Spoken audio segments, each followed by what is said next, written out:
So ang pag-uusapan po natin, mga makaguro, ay ang frequently asked questions para sa 6-month moratorium ng Land Bank.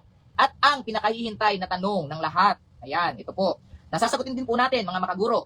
Ang tanong na, may pag-asa ba ang ibang bangko o mga PLIs sa 6-month loan moratorium? Kasi pinasimulan na ng Land Bank, di po ba? So ang tanong ay susunod ba itong mga private lending institutions sa Land Bank, sa yapak ng Land Bank, para sila naman din ay magbigay sa atin ng relief, lalo tayo ngayon ay nasa panahon ng krisis. So lahat ng yan po sasagutin natin ngayong gabi. Ang atin pong unang gagawin ay ang mga frequently asked questions. So ito pong frequently asked questions ay hindi po ito nagmula kung saan man. Ito po ay nagmula mismo sa Land Bank. Ano po? Ito po ay galing po mismo sa kanila. Kaya makakaasa po tayo na ito po ay hindi basta haka-haka lamang o palagay lang natin. So ito po ay lehitimong galing sa kanila na pag-uusapan po natin ngayong gabi. So, ang sabi po rito ay Land Bank is offering a payment moratorium as temporary payment relief to help borrowers manage higher household expenses due to rising electricity and fuel costs, as well as ongoing recovery from recent calamities. Ayan na po. So, unang tanong, mga makaguro, what is Land Bank Loan Payment Moratorium? Ayan, ano nga ba ito? So, ang sabi po dito ay it is a temporary payment relief program for existing Land Bank pension and emergency relief loan borrowers. So, ibig sabihin po, yung mga may pension, nagpe-pension na po, ay sakop din po nitong ating loan moratorium. Ano po, hindi lang po ito para sa DepEd. Ito po ay para sa lahat ng mga borrowers po ng Land Bank. Kahit po yung mga nagpe-pension na po nating mga kasama. Ano po? So sana po maliwanag yan ha. Ngayon, sino-sino po ang maaaring makapag-avail ng moratorium po na ito? So sabi po dito, borrowers whose pension and payroll accounts are with Land Bank. So dapat po ang unang requirements para po kayo ay maka-avail dito po sa atin pong loan moratorium, ang payroll po dapat ninyo, kung saan po tayo sumasahod, ay sa Land Bank. Ano po? So kung ang payroll account mo ay DBP o Veterans Bank, wala na. Hindi ka na makakapag-avail at hindi ka na makikater. Ano po? At ano pa po? And whose loans are updated and good standing. So pag sinabi po nating updated, ay di syempre po wala pong arrears. Ano po? Ang inyo pong ni-loan sa Land Bank. So dapat po updated po ang inyong bayad. Ano po? So sabi ko nga po, para po kayo makapag-avail po dito sa loan moratorium, unang-una syempre dapat may loan kayo sa Land Bank. Kasi kung wala kayong loan sa Land Bank, ay wala po, hindi po kayo makakapag-avail po nitong atin pong loan moratorium. Ano po? Ayan. So ano pa po, ang isa pa pong requirements para po ito ay maka-avail. Ang sabi po rito, an existing borrower of Land Bank for at least 6 months. So dapat po ay kayo po ay 6 months na po, na from the start po ng kayo nag-loan, dapat po ay naka 6 months na po kayo sa Land Bank, na may loan. So, ibig sabihin, kung kayo po ay bago pa lang na nag-loan, sabihin po natin ay ngayon lang po kayong April nag-loan, ito po yung unang beses po ninyong mag-apply ng loan sa Land Bank. As in, wala pa talaga kayong account sa kanila. Wala pa kayong account, bago pa lang, nag-apply kayo ng April, so hindi pa rin po kayo eligible, hindi pa rin po kayo makakapag-avail. Kasi dapat po ay naka 6 months na po kayo sa kanila, sa Land Bank, para kayo po ay makapag-avail po nitong atin pong loan moratorium. Ano po? So yun po ha, malinaw po yan ha. At least 6 months with remaining loan term of at least 12 months. So pag sinabi pong remaining term at least 12 months, so halimbawa po, patapos na po yung inyong loan.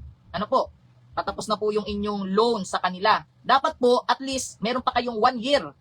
May 1 year pa kayong buwan ng paghuhulog. May 1 taon pa kayo.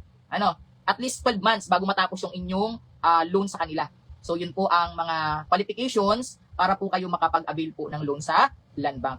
Sir, paano po kung ang matatapos po yung aking loan sa Land Bank ay 6 na hulog na lamang po o 6 months na lang? Hindi na po kayo makakapag-avail ng kanilang loan moratorium. Ulitin ko po ha, dapat po para kayo makapag-avail sa kanila, dapat ay meron pa kayong at least 1 taon na paghuhulog ng inyong existing loan para kayo po ay masako po nitong loan moratorium.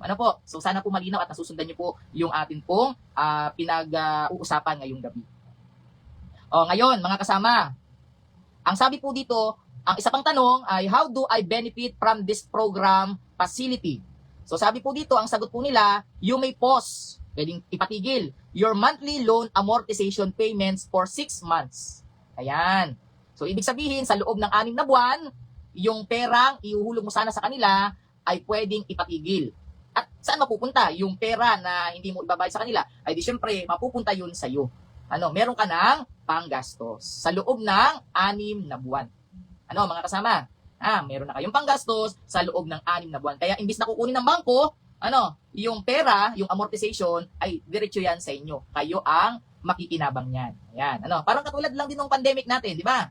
Nag-moratorium din noon. So nakukuha natin yung pera na imbis na kaltas sa atin ay napapakinabangan natin. Ayan.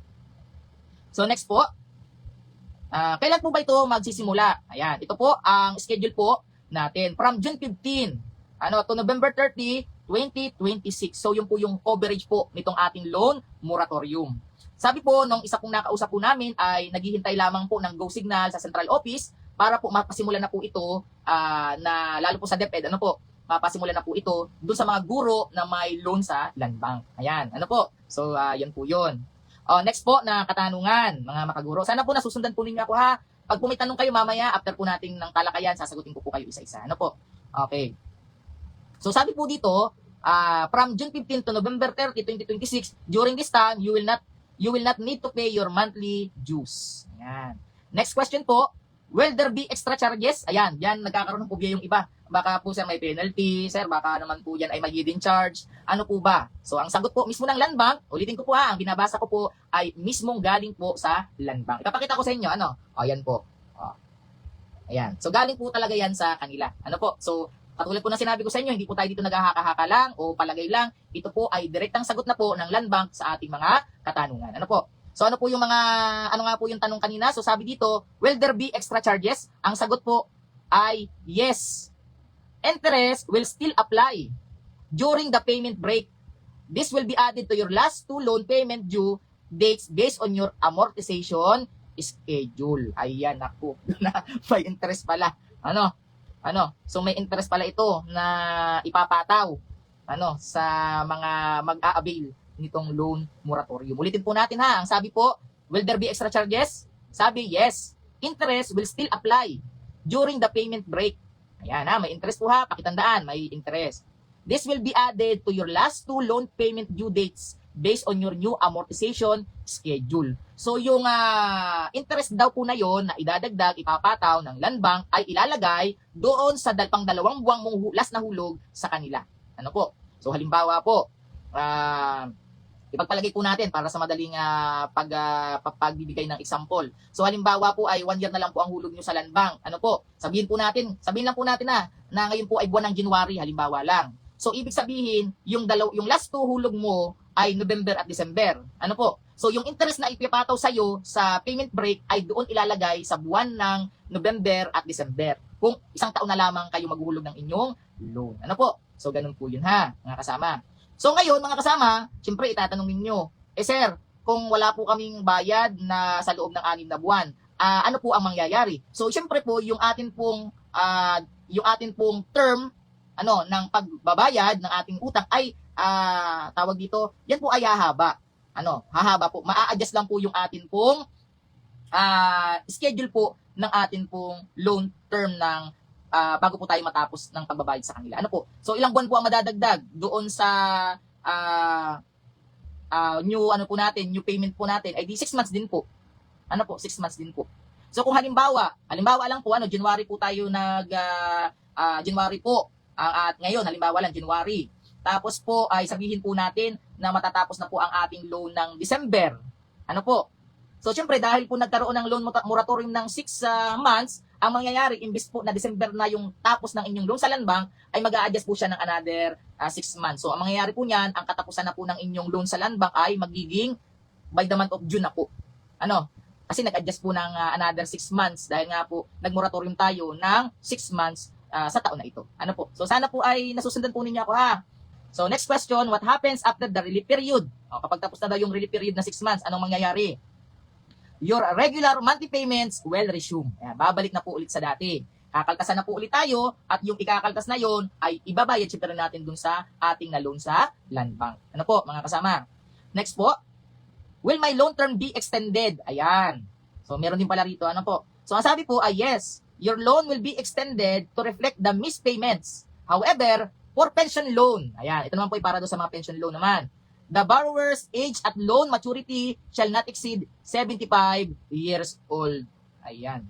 So, sabi po ha, doon sa mga pension loan na borrowers po ha, ano po, maturity shall not exceed 75 years old. So, nakabase pa rin po pala dito yung inyong edad doon sa mga pensioners na po natin ito. Ano po, mga kasama? Ayan. Para naman sa mga hindi pensioner, syempre nga, yung mga na-miss na payments na nagastos natin, extend lang yun ng 6 months ulit. Para mapunan yung hindi natin naihulog nung time ng moratorium. Ano po, mga kasama, mga makaguro. Next po, do I need to submit any documents? Magsasubmit ka ba ng mga dokumento? Ang sabi po dito ay no documents are required. Wala na po kayong dokumentong kailangang ipakita. Ano po? Ayan, yan po ang kagandahan. Siguro kaya po ganito dahil nga po ang kinikater nga lang po nila ay yung mga land bank payroll accounts. Ano po? Kaya kumbaga sa records nasa kanila na po 'yun. Kaya hindi na po natin po problemahin yung mga kailangan pang mga papers para tayo makapag-avail. Ano po? So yun po ha, mga kasama. Next po, how do I qualify for the program? Ayan, paano ka magiging qualify sa program na ito ng land bank ng 6-month moratorium? So ang sagot po nila ay ito, mga makaguro. Ano po? The program will be rolled out nationwide. Ayan. So nationwide, buong bansa po pala ito. Interested applicants may visit the land bank branch near you for applications and assistance. For more details, visit our official website at www.landbank.com. Ayan. So kung gusto po natin mag-apply, ang sabi po dito sa atin ay pumunta tayo sa pinakamalapit na land bank branch na malapit po sa inyo para po kayo ay makapag-apply. Ano po? Mga kasama, mga makaguro. Next po. Do I need to pay for additional insurance premium covering the extended term? Kailangan mo pa bang magbayad ng additional insurance? Ano po? For premium covering the extended term. Kasi na-extend nga po yung term natin. Ay, ano po? So, ang sagot po dito, no. Hindi nyo na po kailangan magbayad. No additional loan insurance premium will be required. However, you will have no insurance coverage during the extended period. Yan ha, malinaw po ha. Hindi kayo makukover ng extended period ng insurance dahil wala naman ding hiningi sa iyong additional payment para po doon. Ano po? So, yun po yun ha. Kaya, maliwanag po yan para sa atin. Ano po? Next po. Sabi po rito, should you wish to be covered during the extended period? Ayan, kung gusto niyo naman ma-cover ng insurance dun sa extended period, ang sabi po rito, please coordinate with the land bank branch near you. Ayan, pwede rin po. Depende po sa inyo, flexible po ito. Pwede kayong ma-cover, kung gusto ninyo, pwede rin namang hindi. Ayan, nasa sa inyo na po yan, mga makaguro, kung ano po ang inyong prefer po na gawin. Ano po? Next po, can I choose not to join the program? Ayan, ito naman po ay para dun sa mga may loan sa land bank na ayaw nilang i-avail itong loan moratorium. Ang tanong po ay, pwede bang hindi siya mag-avail kahit siya ay eligible dito sa ating land bank moratorium, loan moratorium? Ang sabi po dito ay, yes, you may choose not to join the program. Ayan, may kalayaan po pala ang bawat isa kung ayaw po niyang mag-avail nitong 6-month loan moratorium ng land bank.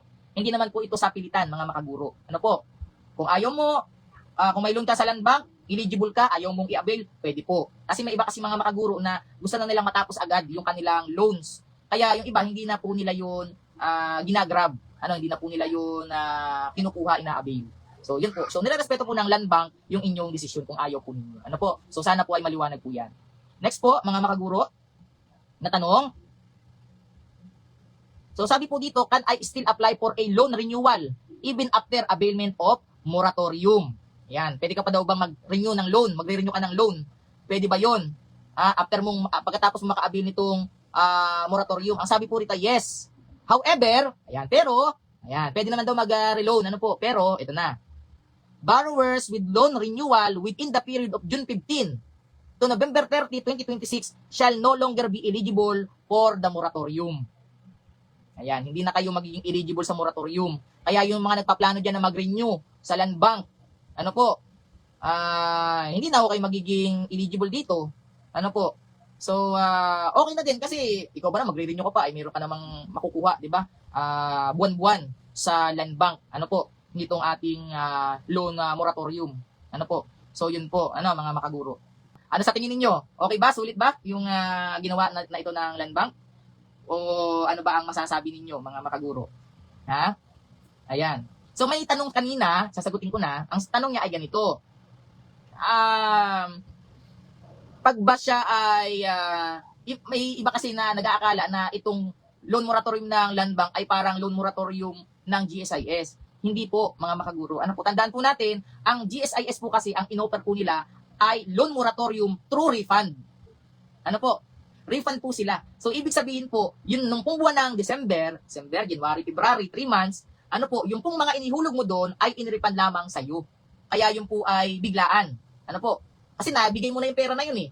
Ano? So, ang ginawa ng GSIS ay inirefund lamang sa iyo yung pera na naihulog mo nung buwan ng December, January, at February. Yun po yun. Sa Land Bank po ay iba. Hindi po siya refund. Ano po? Ang Land Bank po ay yung paparating lang pa lang po na buwan. So, ibig sabihin, hindi po siya magiging isang biglaan. Di ba, 6 months po na moratorium. Baka po ang iniisip ng iba, 6 months, o pagpalagay po natin, ang kinakaltasan nyo ng Land Bank ay 10,000 monthly. So, iniisip siguro ng iba na, 60,000 ang ibibigay sa akin ng Land Bank ngayon. Hindi po. Para ang mangyayari po niyan ay, buwan-buwan may marireceive kayong 10,000. Ano po? Dahil, yun nga po, hindi po siya refund eh. Ano, kumbaga, yung buwan ng, katulad nga, buwan ng ngayong parating na June. Di po ba? Imbis na kaltasin sa inyo, ibibigay sa inyo. O. Pagdating naman ng July, ganun pa rin. Imbes na ikaltasin sa inyo, ng bangko, ibibigay pa rin sa inyo yun. Ano? So, hindi po siya biglaan. Ano po? Hindi po katulad sa GSIS na yung iba ay binigay po ng isang buo. Dahil nga po, kasi nga po, tapos nyo na po siyang hulugan. Iniripan na lamang po sa inyo. Ano po? So, yun po yun ha, mga makaguro. May pagkakaiba po yung dalawa, yung GSIS at saka po yung Land Bank. Ano po? Yan.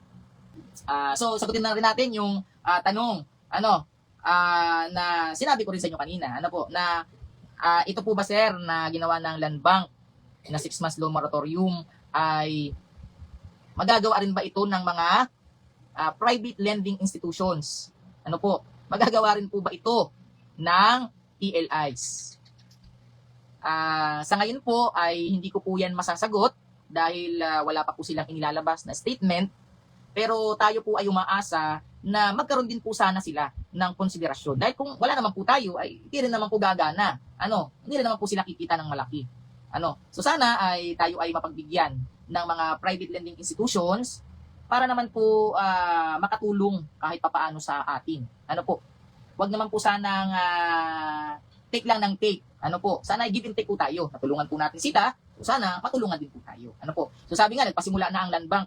'Di ba? Kaya naman ng Land Bank eh. So sana kayanin din o kaya naman talaga yan ng mga private lending institutions. Ano po? Yun lang po ang pakiusap po namin na mapagbigyan po tayo ng mga nasa private na bigyan man lang tayo ng konsiderasyon. Ano po? O kahit hindi na kung ano ba sasabihin nila hindi sir kaya ng 6 months eh. O kahit 3 months. Malaking bagay na po 'yun. Kung sasabihin nila, sir hindi namin kaya yung 6 months. O kahit po 3 months. At least kahit papaano po ay makakatulong na po 'yan sa bawat isa sa amin, lalo na po ang mga pakaguro po natin na talagang baon na po sa utang. Ano po? At yun naman po talaga ang kasalukuyang nangyayari. Ano po? So nakikiusap po kami sa mga private lending institutions, lalo ngayon po ay panahon ng crisis, na sana naman po ay kami po ay dinggin ang aming panawagan na bigyan nyo naman po kami ng kaunting tulong para naman po kahit papaano ay maitaguyod po namin ng maayos ang aming pamilya, lalo't magpapasokan na po. Ano po? So yun po, mga makasama. Siyempre kami po na mga makaguro ay mag-aantay ng abiso ng ating po mga nasa private lending institutions at siguro naman, ay maaantig din sila at sila ay magkakaroon din ng konsiderasyon para sa atin. Ano po? So yun po, mga kasama po namin diyan sa mga branches ng private lending institutions. Ano po? Ako na po ang nakikiusap. Ano ba yung mga private lending institutions? Ayan. BDO, please po, baka naman po. SWS Bank, baka naman po. City Savings, baka naman po. China Bank, ano po. Alam ko, baka kayo nakakatutok din sa amin. Pasuyo po. Matmas, ayan. Pasuyo po. UCPB. At kung ano-ano pa pong PLIs na pinagkakautangan ng guro, pakibigay naman po sana, yung amin pong munting kahilingan na mapagbigyan din po kami. Kasi ang Land Bank po ay napagbigyan yung kanilang mga borrowers. So sana, ganoon din po sana yung inyong gawin. Ano po? Ayan. Parang domino effect. May nagpasimula na, di sumunod na po kayo sa agos. Dahil syempre, kapag binagbigay po kayo ng magandang serbisyo sa inyong mga borrowers, ay natural, ay hindi po kami madadala. Dahil alam namin na sa oras ng pangangailangan, ay nandyan kayo para sa amin. Ayan. Ano po?